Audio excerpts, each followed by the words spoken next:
Hello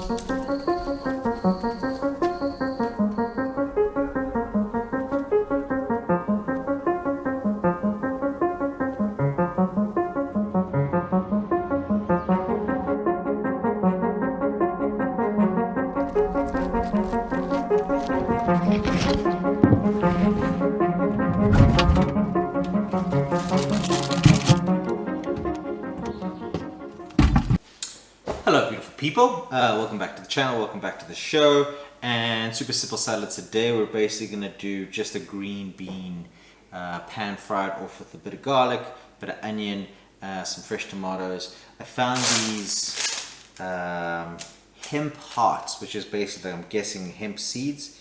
Looks like a little bit like hemp seeds, so we'll see how that tastes. I'm sure it must be good for you if it was in the health food store. Yeah, let's get to it.